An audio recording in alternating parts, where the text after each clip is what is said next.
Assalamualaikum warahmatullahi wabarakatuh. Akhirnya kelompok 9 yang beranggotakan 5 orang akan mempresentasikan materi yang berjudul perkawinan dalam sistem hukum Islam. Kami menyusun makalah ini untuk memenuhi tugas akhir mata kuliah hukum Islam dengan dosen pengampu Ibu Eli Nurlaidi SHMH. Di sini saya tidak sendirian. Kami menganggotakan 5 orang. Saya Julius Kaisar dengan NPM 2412 Saya Fedia Zila Lasmina dengan NPM 2412 01 1195. Saya Tafia Dwirania NPM 2412011152. Saya Felicia Marcel Sijabat dengan NPM 24 120 1138. Saya dari Melani Masaribu dengan NPM 24 120 1123.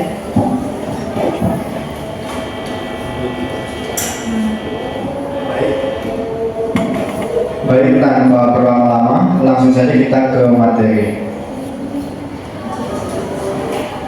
Baik, di sini ada materi pertama yaitu mengenai legalitas hukum perkawinan. Di Indonesia, legalitas perkawinan tidak hanya dinilai dari sudut pandang agama, tetapi juga dari aturan negara. Jadi, sebuah perkawinan harus sah menurut agama yang dianut pasangan dan juga harus didaftarkan secara resmi. Dua aspek ini penting untuk memastikan bahwa perkawinan tidak hanya sah secara spiritual, tetapi juga memiliki kepastian hukum dan perlindungan bagi seluruh anggota keluarga. Boleh di slide?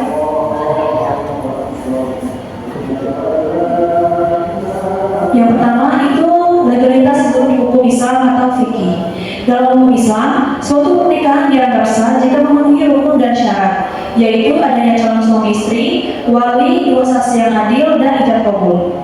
Karena itu, pernikahan yang tidak didaftarkan negara atau dikasiri sebenarnya tidak didaftarkan negara tetap sah secara agama selama unsur-unsur tersebut terpenuhi. Namun, dalam praktiknya, hanya mengandalkan keabsahan agama sering menimbulkan masalah. Banyak kasus yang menunjukkan bahwa nikah siri membuat posisi istri dan anak menjadi rentan karena tidak adanya dokumen resmi. Mereka bisa kesulitan menuntut nafkah, membuktikan status hukum, atau mendapatkan hak waris. Karena itu, fikih kontemporer menekankan pentingnya maslahat, yaitu perlindungan dan kemanfaatan bagi keluarga. Pendaftaran nikah dipandang sebagai bagian dari upaya menjaga hak-hak istri dan anak agar tidak dirugikan. Boleh di next?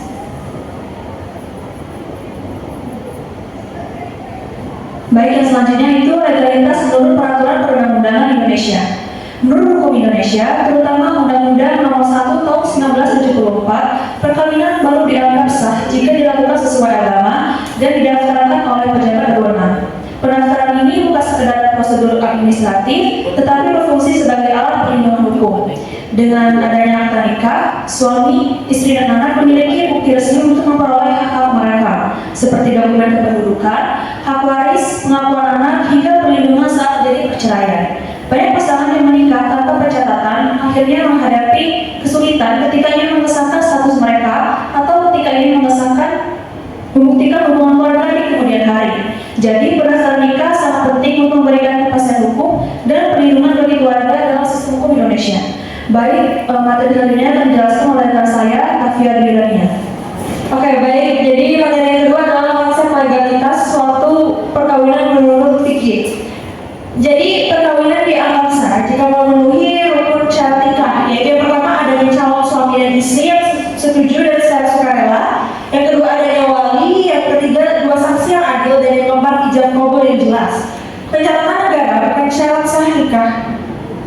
Pencatatan negara bukan syarat sah nikah, namun dipandang penting dalam konteks modern untuk mencegah sengketa jalan dengan prinsip kemaslahatan.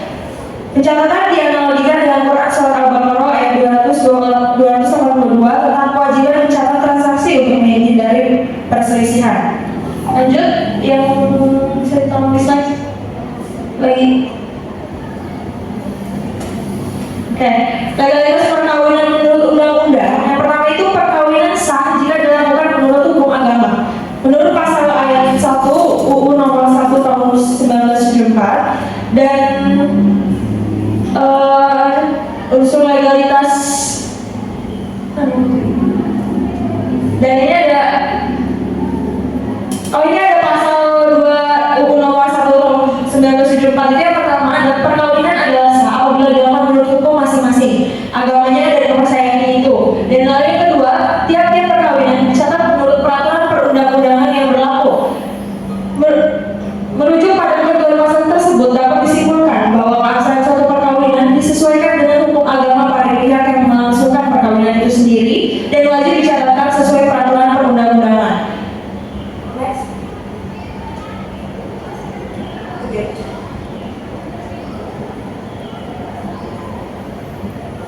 Oke.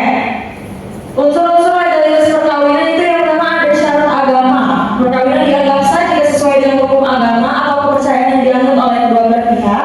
Yang kedua, syarat administrasinya. Setiap perkawinan harus dicatat berdasarkan peraturan perundang-undangan yang berlaku.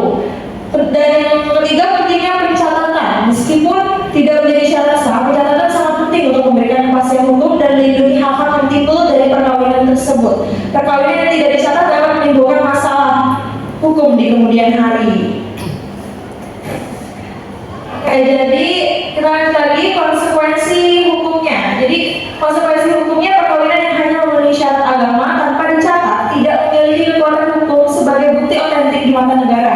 Akibatnya, hak-hak hukum seperti hak waris, hak anak, dan status hukum perkawinan tidak dapat ditemui secara hukum. Yang kedua adalah pencatatan oleh pegawai. Pencatatan nikah akan membuat perkawinan memiliki kekuatan hukum tetap dan memberikan perlindungan hukum yang kuat bagi pasangan. Oke, jadi materi selanjutnya akan dibacakan oleh rekan saya. Baik, saya akan melanjutkan materi yang selanjutnya, yaitu akibat hukum legalitas perkawinan apabila ketentuan tidak dipenuhi. Legalitas perkawinan di Indonesia merupakan aspek yang sangat fundamental yang fungsinya untuk menentukan apakah suatu perkawinan dapat menimbulkan akibat hukum atau tidak. Dalam hukum positif Indonesia, perkawinan tidak hanya dilihat dari aspek keagamaan saja, melainkan juga harus memenuhi aspek administrasi negara. Dan hal ini tertuang jelas dalam pasal 2 Undang-Undang Nomor 1 Tahun 1974 tentang perkawinan yang mengatur bahwa perkawinan sah apabila dilakukan menurut agama dan setiap perkawinan harus dicatatkan oleh pejabat negara yang bertugas. Kemudian pembatalan ini diatur dalam pasal 22 hingga pasal 28 Undang-Undang Perkawinan jika secara materi seperti batas usia, persetujuan kedua mempelai atau ketiadaan halangan perkawinan tidak dipenuhi, maka perkawinan dapat dibatalkan atas permohonan orang tua, pihak yang dirugikan atau pejabat terkait. Nah, kedudukan hukum suami istri dalam undang-undang itu jika tidak memenuhi syarat administrasi berupa pencatatan, maka perkawinan dianggap tidak sah menurut hukum negara meskipun mungkin sah menurut agama. Menurut Sudarsono, status hukum sebuah perkawinan baru akan diakui apabila ia tercatat secara sah tanpa pencatatan. Negara tidak dapat mengakui keberadaan suatu perkawinan secara hukum. Next. Selanjutnya yaitu akibat hukum lain yang berkenaan dengan harta dalam hukum Islam. Akibat lain adalah dalam hal hak waris antara suami dan istri. Dalam hukum waris dari hukum Islam, hukum adat maupun kitab undang-undang hukum perdata, hubungan pewarisan bisa muncul karena adanya hubungan perkawinan sah. Jika perkawinan tidak tercatat, hubungan kewarisan tidak akan timbul, sehingga pasangan tidak saling menjadi ahli waris. Hal ini dapat menimbulkan sengketa apabila kemudian hari salah satu pasangan meninggal dunia, terutama jika harta kekayaan diperoleh bersama selama hidup bersama. Next.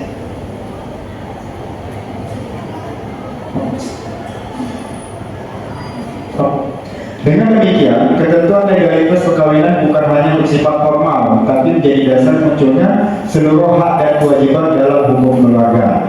Jika ketentuan ini tidak dipenuhi, maka berbagai masalah hukum muncul. Hubungan suami istri tidak diakui, hak waris hilang, status anak terpengaruh, harta bersama tidak ada, administrasi kependudukan terganggu, dan kepastian hukum yang tidak tercapai. Oleh karena itu, pemenuhan legalitas perkawinan merupakan kebutuhan fundamental dalam sistem hukum Indonesia untuk mencegah ketidakpastian dan melindungi seluruh pihak dalam keluarga.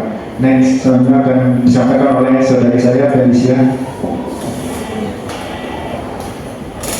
Selanjutnya ada konsep maslahat dan pencegahan mudarat dalam pengaturan perkawinan dalam hukum Islam. Maslahat merupakan konsep yang dijadikan sebagai pertimbangan utama dalam menyelesaikan masalah-masalah hukum Islam karena asas yang terkandung dalam maslahat adalah pemeliharaan dari maksud objektif hukum atau maqasid al-syariah yaitu pemeliharaan agama, jiwa, akal, keturunan, dan juga harta. Maka semua yang menjalin kelima prinsip itu merupakan maslahat dan kelalaian apapun dalam pemeliharaan kelima hal tersebut merupakan mafsadat. Menurut Al-Ghazali, maslahat harus berasas pada nasyara dan bukan pada akal semesta. Al-Ghazali menyatakan maslahat dapat diterima jika memiliki tiga kualitas, yaitu daruriyah, katiyah, dan kuliah. Konsep kemaslahatan dan pencegahan mudarat dalam hukum Islam diterapkan pada pengaturan perkawinan untuk mencapai tujuan syariat, yaitu melindungi 5 hal pokok: agama, jiwa, akal, keturunan, dan harta. Penerapan ini dilakukan dengan berbagai cara, mulai dari menetapkan aturan yang memelihara kebaikan hingga memberikan solusi atas kasus tertentu, misalnya melalui dispensasi nikah untuk mencegah mudarat yang lebih besar akibat pernikahan di bawah umur. Pencegahan mudarat dalam perkawinan menurut hukum Islam dilakukan melalui beberapa cara, seperti menghindari perkawinan yang dilarang oleh hukum Islam dan peraturan perundang-undangan, mengedepankan kemaslahatan atau kebaikan dengan mencegah kerugian, serta menggunakan prinsip sadus dzariyah atau menutup jalan menuju keburukan untuk mencegah terjadinya kerusakan yang lebih besar di kemudian hari, terutama dalam hal pernikahan anak. Selanjutnya akan dijelaskan oleh rekan saya dan baik.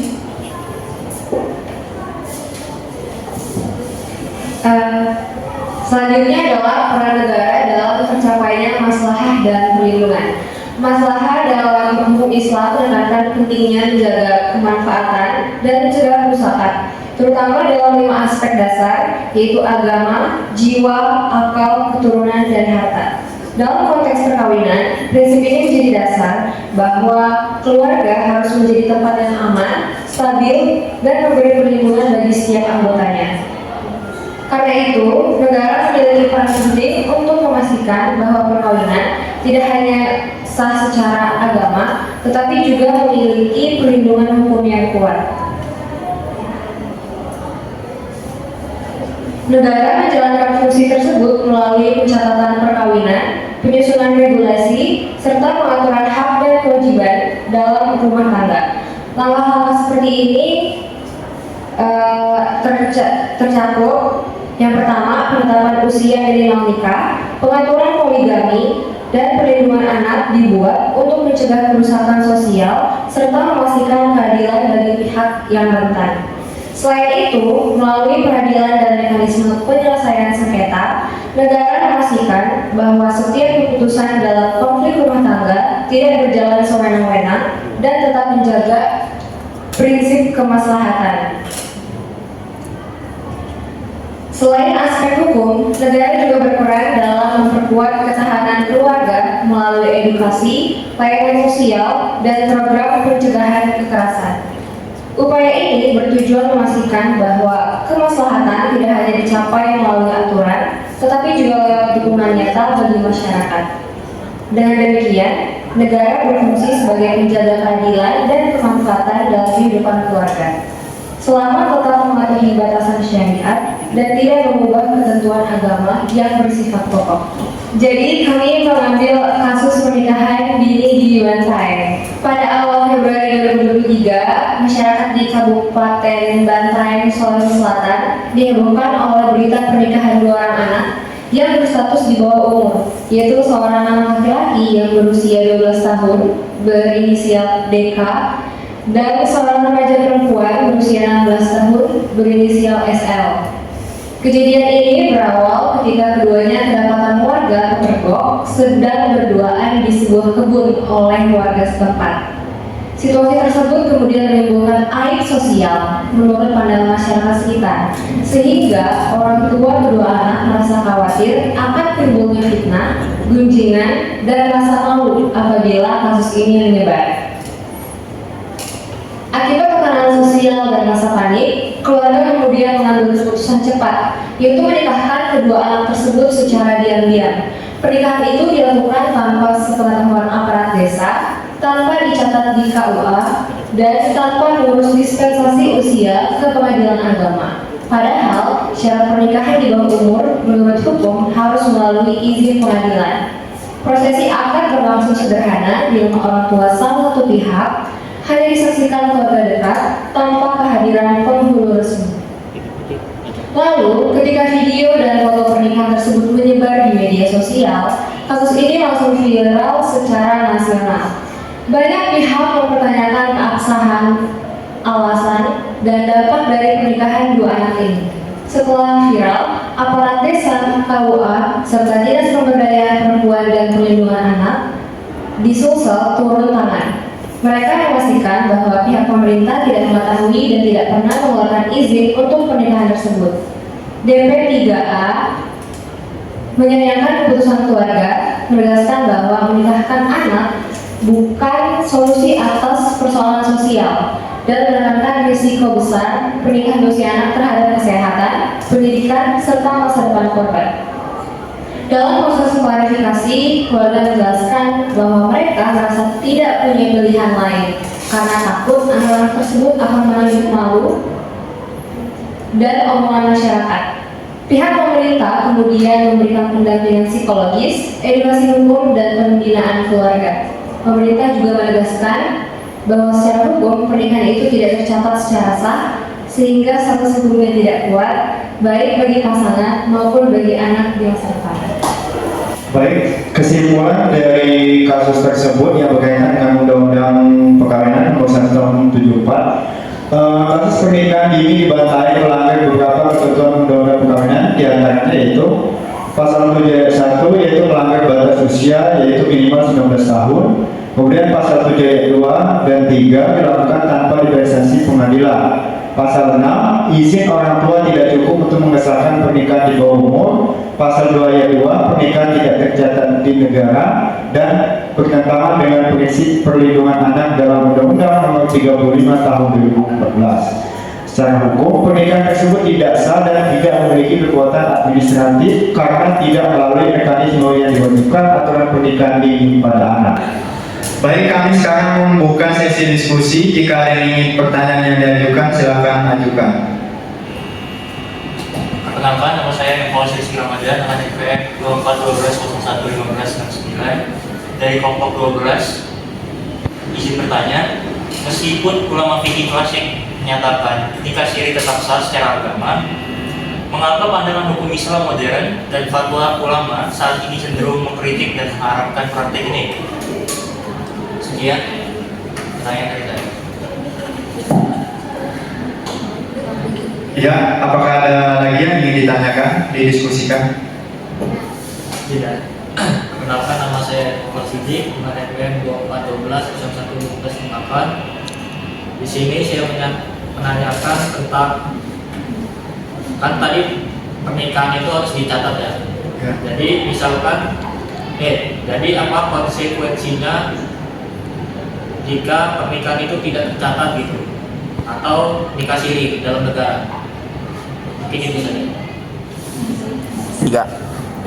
Baik, terima kasih atas pertanyaannya. Izinkan kelompok kami untuk mendiskusikan terlebih dahulu.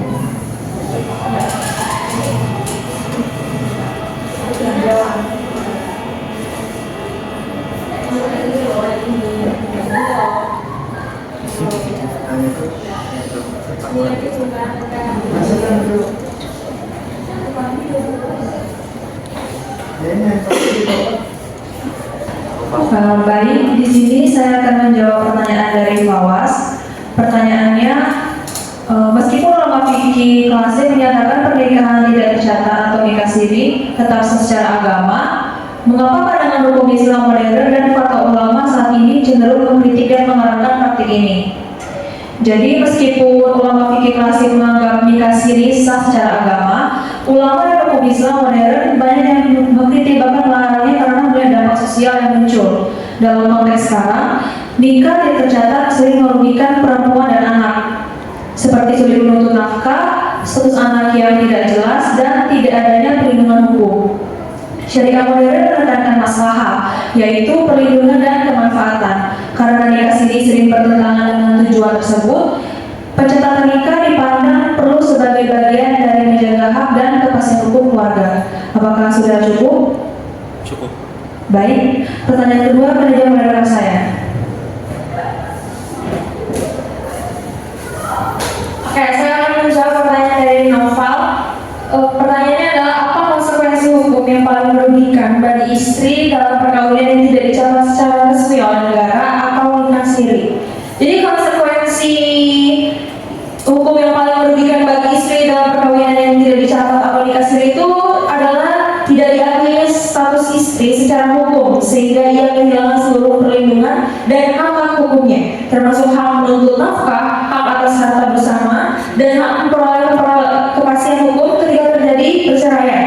Ketika perkawinan tidak dicatat negara, menganggap hubungan perkawinan itu tidak pernah ada, sehingga istri tidak dapat menggugat cerai, tidak berhak atas nafkah atau harta monogami, dan sulit mendapatkan pengakuan hukum atas anak, sehingga menempatkannya pada posisi yang sangat rentan secara hukum, ekonomi maupun sosial. Jelas? Oke, terima kasih. Baik, sekian presentasi dan diskusi dari kelompok kami. Apabila ada kesalahan, kami mohon maaf. Kepada Allah kami mohon ampun. Kami akhiri. Wassalamualaikum